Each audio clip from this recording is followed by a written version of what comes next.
Hi, my review is on the movie Thor, The Dark World, starring Chris Hemsworth and Natalie Portman.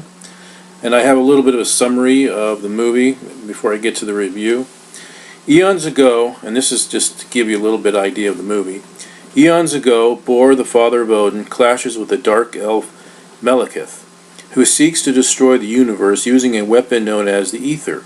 After conquering Malekith's forces, including enhanced warriors called the Cursed, on their home world of Svartalfheim. I think I pronounced that right. Bor safeguards against Ether within a stone column. Malekith, his lieutenant Elgrim, and a handful of dark elves escape into the suspended animation. So that kind of gives you a little bit idea of the movie. And I don't want to go through too much of the story of this movie because I don't really want to spoil anything for anybody who has not yet seen this movie. But let me just say that I think it was a very good comic book movie. I think it was better than the first Thor movie. This movie seemed a little bit more action-packed. It does take place more on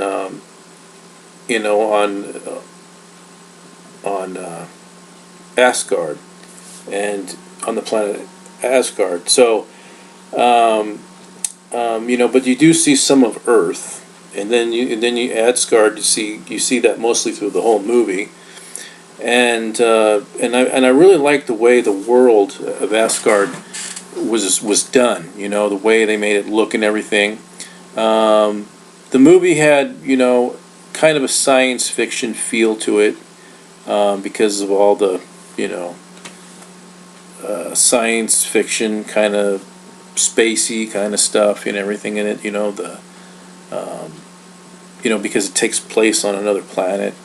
But it was a good movie. I really liked it. It is worth a look. I'd go. I'd like to see it again. But I'm not really too big of a Thor fan, but I did think this movie was pretty darn good, and I think you should check it out. I think everybody handled the roles pretty good. There is something at the end of the movie, though, that does kind of have you thinking. And it has you wondering, what just happened? What did I just see? You'll see at the very end of the movie. You'll see what I'm talking about.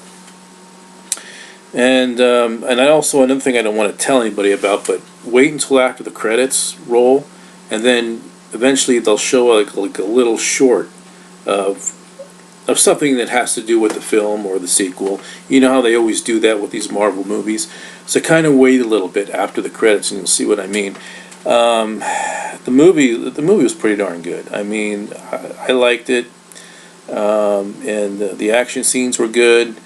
The fighting scenes, everything. I just feel that it was a better movie than the first Thor, and so yeah, it was pretty good. So I would recommend it if you're looking for a good, fight 'em, superhero science fiction kind of movie. This movie is it. I think it was pretty good, and I really love what they show of Asgard. The way the world looks and everything. And so yeah, that's my review. I give the movie a thumbs up, a B+. I know this is a short review, but I really didn't want to go through too much detail on the movie, so because I don't want to spoil it for anybody. But just I think the movie is a good quality superhero movie. Certainly something you should see. I don't know if I think it's one of the better superhero movies this year, and it is pretty darn good. I think it's one of the best comic book movies of this year. And just go ahead and check it out, and I wouldn't be surprised if you liked it. So that's my review, and everybody take care. All right, bye.